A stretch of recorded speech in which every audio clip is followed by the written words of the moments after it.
안녕하세요. 저는 지금 남편 친어머니 추도식을 마치고 돌아와서 여러 가지 생각들이 왔다 갔다 하며 마음이 조금 심란하고 우울해서 몇 자 적어봅니다. 남편 친어머니가 돌아가신 지 벌써 17년, 18년이 되었네요. 남편에게는 두 분의 어머니가 계십니다.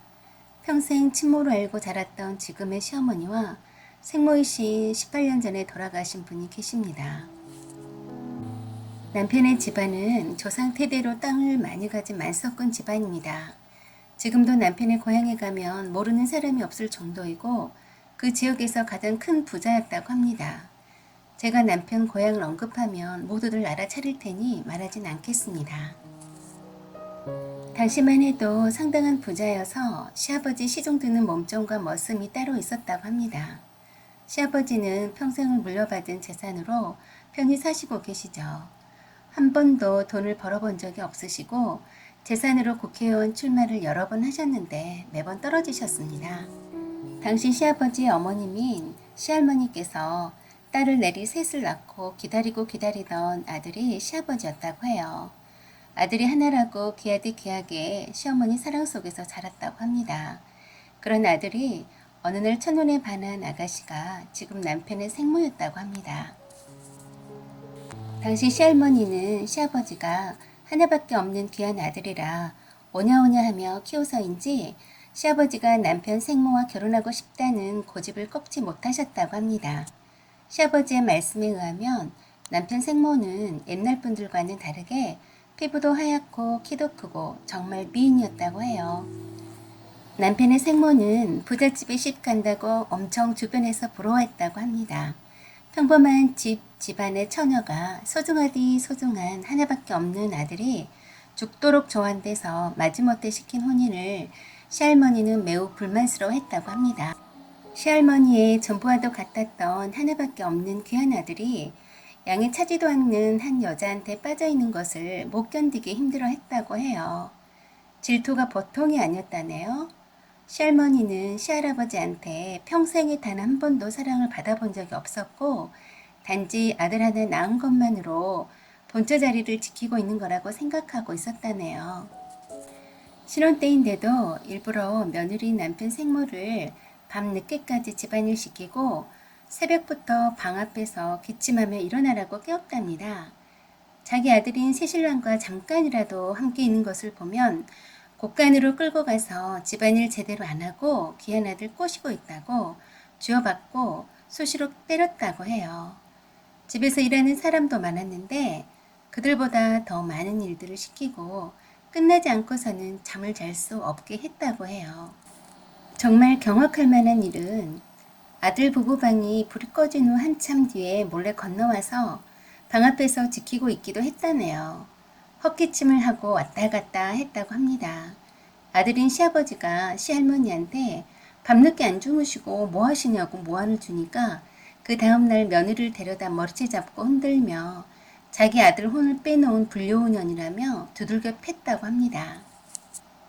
얼마나 지능적으로 며느리를 괴롭히던지 꼼짝없이 당하고 있었답니다.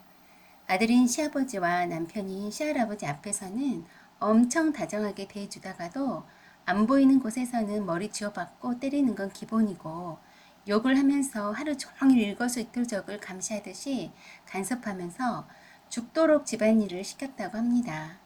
그 집안의 몸종보다 더 못한 시집살이를 혹독하게 시켰다고 해요. 종년보다 더 못하게 일을 시켰고 매번 하는 말이 인연이 힘들면 도망 안 가고 배기겠니? 하면서 힘들면 도망치라고 했다네요. 그리고 임신하면 죽여버리겠다는 말을 달고 살았답니다. 정말 너무 고통스러워서 도망가고 싶었답니다. 그때마다 시아버지가 남편 생모의 방패막이가 되어주며 시할머니한테도 대들고 싸우는 일도 생겼는데 그럴수록 그 정도가 심해졌다고 해요. 그러다가 남편 생모가 첫 임신을 하게 되자 별 이유를 다 들어 강제로 각방을 쓰게 했고 일부러 시아버지가 술집에 드나들도록 유도했다네요. 그리고 별 핑계를 다 들어서 집에서 하루 종일 아들인 시아버지 곁을 내주지 않았다고 합니다. 임신 초기에는 유산시키려고 항아리에 물 길어 나르게 하고 배도 걷어차고 잠을 재우지 않고 밤에는 쪼그리고 앉아서 바느질을 시켰다네요. 무슨 영화 속에서나 나올 법한 것보다 더한 일들이었다고 합니다. 그래도 시아버지와 시할아버지는 그 정도로 독하게 시집살이를 시키는 줄은 몰랐었다고 해요. 그만큼 용의주도하게 지능적으로 괴롭혔다고 합니다. 시할머니가 그렇게 둘 사이를 방해해도 첫아이는 유산되지 않고 딸을 순산했다고 합니다. 딸을 낳았는데도 시아버지도 그렇고 특히 시할아버지의 며느리 사랑은 크셨다고 해요. 그렇게 혹독한 괴롭힘을 이겨내고 둘째인 지금의 남편을 낳았을 때는 시할머니의 질투심은 극에 달했다고 했어요. 시할머니는 자기도 남편한테 평생 한 번도 받아보지도 못한 여자로서의 사랑을 받는 며느리를 보면서 더욱 질투심이 활활 타올랐고 무엇보다도 아들을 낳아서인지 시할아버지가 어떠한 집안일도 하지 말라는 엄명을 하셨다고 해요. 귀한 손주 잘 키워야 한다는 명목으로 시어머니인 시할머니가 더 이상 시집살이 못 시키게 했답니다. 시할머니가 아무리 지능적으로 며느리 남편 친모를 시집살이를 시키고 아들네 부부를 이간질 시키려 해도 아들네 부부 사이는 여전히 좋았고 시할아버지도 대놓고 아들 낳은 며느리를 이뻐하셨다고 합니다. 그럴수록 아들인 시아버지와의 사이는 멀어져만 가는 것 같았고 시할아버지의 시할머니에 대한 무관심의 무게는 더욱 크게만 느껴지게 됐다고 하네요. 이 모든 게 다 며느리 탓이라고 생각한 시할머니는 시아버지가 보름 동안 멀리 외출을 나갔을 때 몸종들을 시켜서 집에 있는 머슴과 정분이 났다는 말을 시할아버지 귀에 들어가게 했답니다. 엄청 화가 난 시할아버지가 그게 사실인지 확인하려고 시어머니랑 함께 며느리 방을 지켜보니 머슴이 새벽에 방에서 나오는 것을 보게 되었고 시할아버지를 마주치자 머슴이 그대로 도망쳤다고 하네요. 시할머니가 종려놈들 모두에게 돈을 쥐어주고서 함께 작당을 한 거라네요. 물론 머슴놈도 시할머니한테 돈 받고 시간 맞춰서 연기를 하고 도망쳤답니다.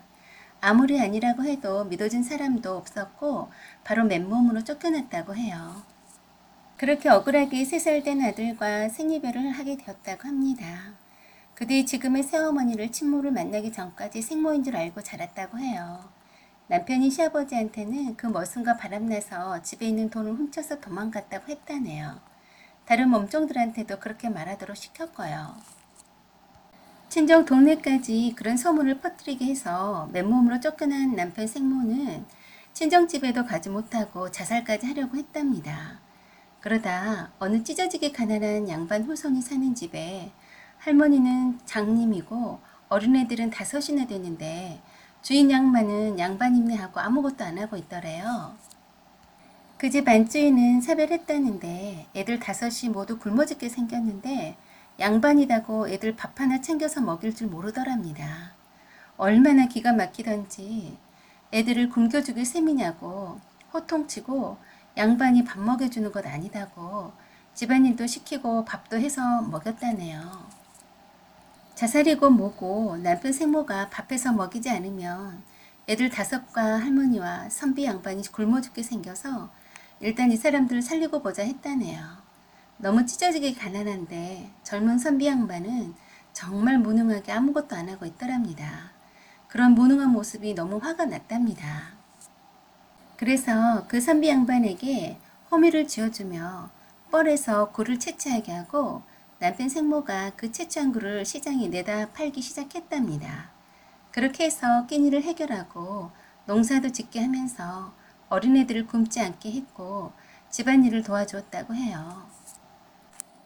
그러는 사이 시아버지는 바로 지금의 시어머니와 다시 혼인하셨고 지금의 시어머니도 똑같이 끔찍한 시집살이를 당하셨다고 합니다. 그래서 나중에 남편 생모가 시할머니가 돌아가셨다는 소식을 듣고서 시아버지를 찾아왔을 때 바람나서 도망간 걸로 알고 있는 시아버지가 만나주지도 않을 때 지금의 시어머니가 남편 생모 손을 잡고 눈물을 흘렸다고 합니다. 함께 울면서 어떻게 모함을 받았는지부터 쫓겨난 사연을 지금의 시어머니에게 다 얘기했다네요. 지금의 시어머니가 자신도 똑같은 일을 당해노라며 틀림없이 모함 받았을 거라고 해서 나중에 시아버지의 마음을 많이 움직일 수 있었다고 해요. 그렇지만 당시 시아버지는 바람이 나서 집 나간 걸로 철석같이 믿고 있었기 때문에 남편 생모를 만나주지도 않았다고 해요.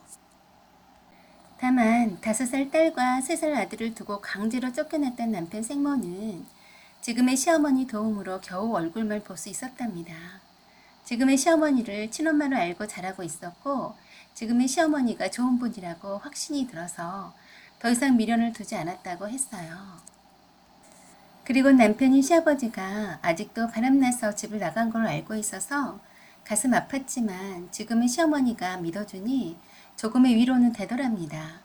그렇게 가슴 한켠에 아픔을 묻어두고 남편 생모는 더 이상 시아버지와 아들과 딸을 찾지 않았다고 합니다.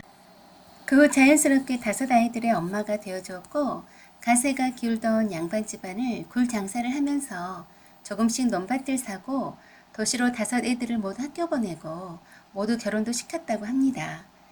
장님이었던 할머니도 잘 모시다가 보내드렸고 남편이 된 선비 양반도 암으로 떠나 보냈다고 해요. 그리고 위안 말기 판정이 나자 지금의 시어머니가 저희 모두를 앉혀놓고 남편 생모에 관한 얘기를 자세히 해주셨습니다. 그동안 남편 생모가 지금의 시어머니가 친모임을 믿도록 따로 생모가 있음을 말하지 말아달라 부탁했었다고 합니다. 그리고 남편과 저에게 그리고 손이 신우에게 억울하게 모함을 받아서 자식들과 생이별하고 어떻게 그 세월들을 이겨내고 사셨는지 참 불쌍하신 분이다라며 살 날이 얼마 남지 않았으니 늦기 전에 너네들이 마지막 자식의 도리를 다 해라라고 부탁하셨습니다. 그리고 시아버지한테도 편히 하늘나라로 가실 수 있게 억울함을 풀어주어야 한다고 말씀하셨습니다. 시아버지도 고개를 끄덕이셨습니다. 말기암 환자로 6개월 선고를 받으셔서 아무도 없는 고향집에 가고 싶으시다셔서 시아버지가 살던 동네에 고향집에 요양하러 내려와 계셨습니다. 남편과 저는 우리들 손잡고 시아버지랑 함께 뵈러 가는 내내 조금 긴장이 되더군요. 처음 들었던 남편의 생모 이야기는 마치 영화나 드라마에서나 나올 법한 스토리 아니었던가요? 55세 젊은 나이에 가난 말기 환자임에도 피부는 하얗고 주름 하나 안 보였습니다.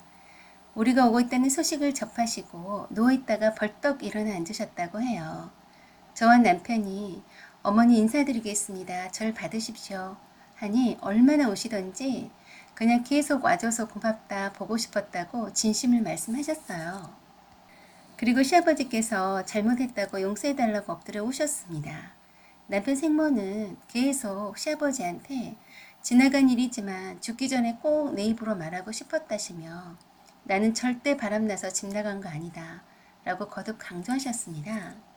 그리고 시아버님이 끄덕이시며 아닌 거 안다며 몇 번을 강조해서 말씀하셨어요. 말기 간암 환자라고 믿을 수 없을 만큼 또렷이 말씀하셨고 지금 아니면 하고 싶은 말을 못할 수 있다고 생각하셨는지 우시면서도 가다듬고 그동안 하고 싶었던 속임말을 다 하셨습니다. 그동안 억울해서 가슴에 맺혔던 한이 얼마나 쌓였으면 쩔어질까 저도 눈물이 하염없이 흐르고 모두들 함께 울었습니다. 저와 시누이 그리고 시아버지는 그 고향집에 남아서 계속 남편 생모에 병간호를 돌아가실 때까지 했고 남편은 직장 때문에 주말에만 내려왔습니다. 남편 생모께서는 너무 행복하고 하고 싶은 말도 다 했으니 죽어도 여한이 없다시며 늘 고맙다고 하셨어요. 그런 후 2달 있다가 모두들 지켜보는 가운데 하늘나라로 가셨습니다. 남편 생모의 유언에 따라 남편 생모 장남의 양해를 얻어서 함께 상주석에 자리했고 시아버지 성산에 모셨습니다. 그리고 남편 생모 제사는 저희가 직접 지내드리기로 했어요.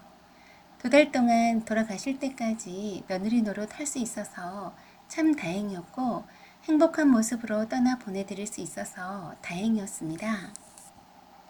사연은 여기까지입니다. 구독 꼭 눌러주세요. 시청해주셔서 감사합니다. 사연 제보는 소중히 받아 읽어드리겠습니다. 감사합니다.